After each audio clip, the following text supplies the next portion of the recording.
जय श्री राम मित्रों, आपका हमारे चैनल पर एक बार फिर से स्वागत है। मित्रों, पुराणों में यह लिखा गया है कि यदि भगवान को प्रसन्न करने का मन में संकल्प हो तो सभी मनुष्यों को निरंतर श्री कृष्ण के अंगभूत पुराणों का श्रवण करना चाहिए। इसीलिए पुराणों का हमारे यहाँ इतना आदर रहा है। वेदों की भांति पुराण भी हमारे यहाँ अनादि माने गए हैं। उनका रचयिता कोई नहीं है। सृष्टिकर्ता ब्रह्मा जी भी उनका स्मरण ही करते हैं। पद्म पुराण में लिखा है, पुराणम सर्वशास्त्राणाम प्रथम ब्रह्मांड स्मृतिम। इनका विस्तार 100 करोड़ 1 अरब श्लोकों का माना गया है। पुराणों में यह भी कहा गया है कि समय के परिवर्तन से जब मनुष्य की आयु कम हो जाती है और इतने बड़े पुराणों का श्रवण और पठन एक जीवन में मनुष्य के लिए असंभव हो जाता है, तब उनका संक्षेप करने के लिए स्वयं भगवान प्रत्येक द्वापर युग में व्यास रूप से अवतीर्ण होते हैं और उन्हें 18 भागों में बांटकर 4 लाख श्लोकों में सीमित कर देते हैं। पुराणों का यह संक्षिप्त संस्करण ही भूलोक में प्रकाशित होता है। मित्रों, इसीलिए आप सदैव ही प्रयत्न कीजिए कि पुराणों का श्रवण होता रहे, जिससे आपके जीवन में आ रही सारी बाधाएं दूर होती रहे और आपके जीवन में सुखी संपन्नता और प्रसन्नता बनी रहे। पिछले वीडियो में हमने सृष्टि खंड के 4थे अध्याय में यज्ञ के लिए ब्राह्मण आदि वर्णों तथा अन्य की सृष्टि, मरीचि आदि प्रजापति, रुद्र तथा स्वयंभू मनु आदि की उत्पत्ति और उनकी संतान परंपरा का वर्णन इसका श्रवण किया था। इस वीडियो में हम लक्ष्मी जी के प्रादुर्भाव की कथा, समुद्र मंथन और अमृत प्राप्ति की कथा का श्रवण करेंगे। तो चलिए मित्रों, सबसे पहले श्री हरि का ध्यान करते हुए हम कथा प्रारंभ करते हैं। भीष्म जी ने कहा, मुने, मैंने तो सुना था लक्ष्मी जी क्षीर समुद्र से प्रकट हुई है। फिर आपने यह कैसे कहा कि वे भृगु की पत्नी ख्याति के गर्भ से उत्पन्न हुई? पुलस्त जी बोले, राजन, तुमने मुझसे जो प्रश्न किया है उसका उत्तर सुनो। लक्ष्मी जी के जन्म का संबंध समुद्र से है। यह बात मैंने भी ब्रह्मा जी के मुख से सुन रखी है।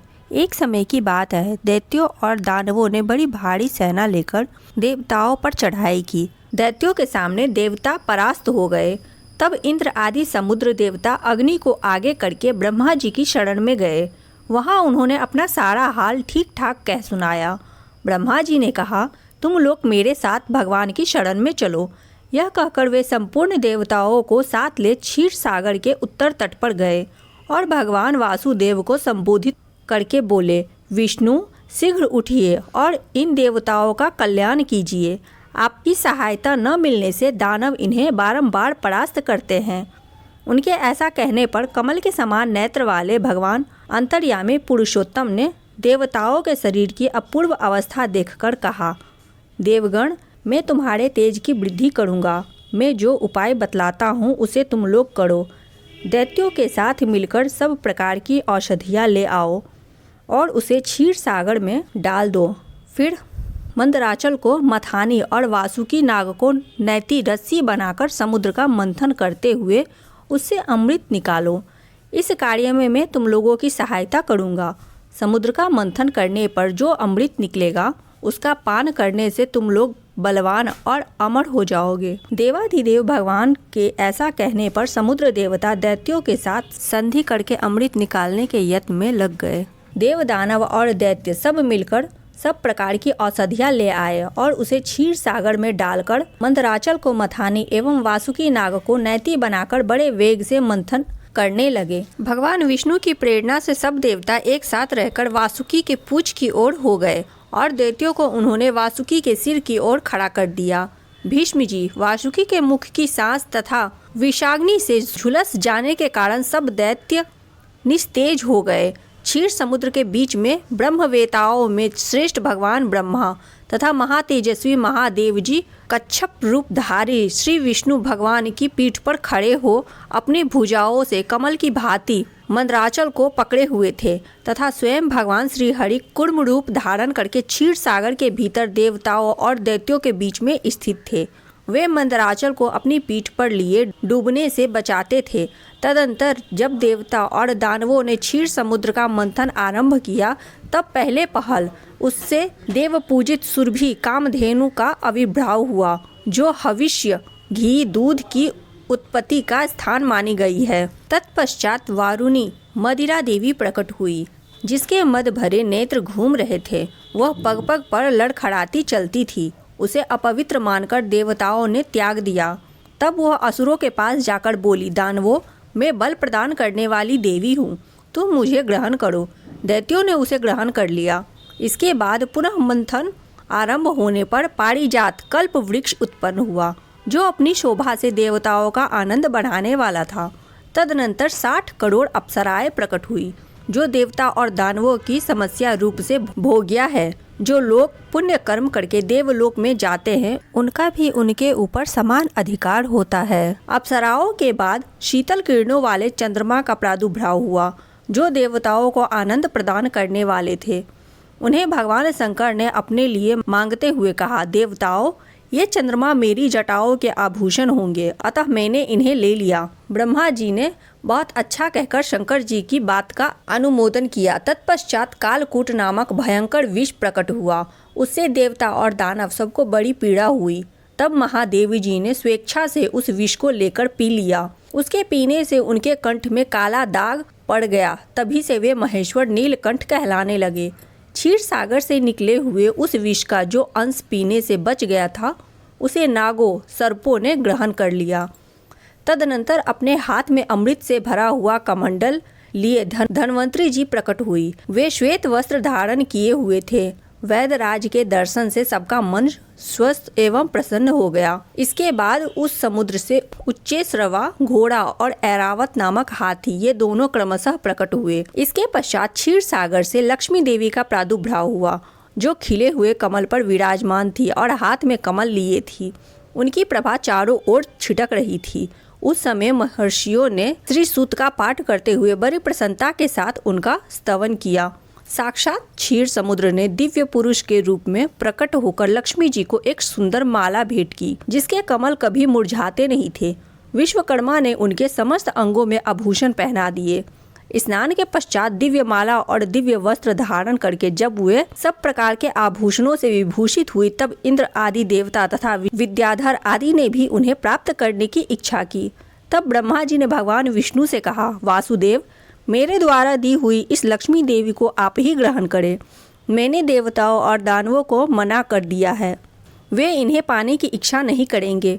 आपने जो स्थिरता पूर्वक समुद्र मंथन के कार्य को संपन्न किया है, इससे आप पर मैं बहुत संतुष्ट हूँ। यो कहकर ब्रह्मा जी लक्ष्मी जी से बोले, देवी, तुम भगवान केशव के पास जाओ। मेरे दिए हुए पति को पाकर अनंत वर्षों तक आनंद का उपभोग करो।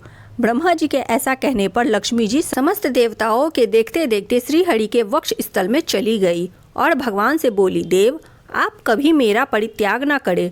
संपूर्ण जगत के प्रियतम, मैं सदा आपके आदेश का पालन करती हुई आपके वक्ष स्थल में निवास करूंगी। यह कहकर लक्ष्मी जी ने कृपापूर्ण दृष्टि से देवताओं की ओर देखा। इससे उन्हें बड़ी प्रसन्नता हुई। इधर लक्ष्मी से परित्यक्त होने पर दैत्यों को बड़ा उद्वेग हुआ। उन्होंने झटपट धन्वंतरी के हाथ से अमृत का पात्र छीन लिया। तब विष्णु ने माया से सुंदरी स्त्री का रूप धारण करके दैत्यों को लुभाया और उनके निकट जाकर कहा, यह अमृत का कमंडल मुझे दे दो। यह त्रिभुवन सुंदरी रूपवती नारी को देखकर दैत्यों का चित्त काम के वशीभूत हो गया। उन्होंने चुपचाप वह अमृत उस सुंदरी के हाथ में दे दिया और स्वयं उसका मुंह ताकने लगे।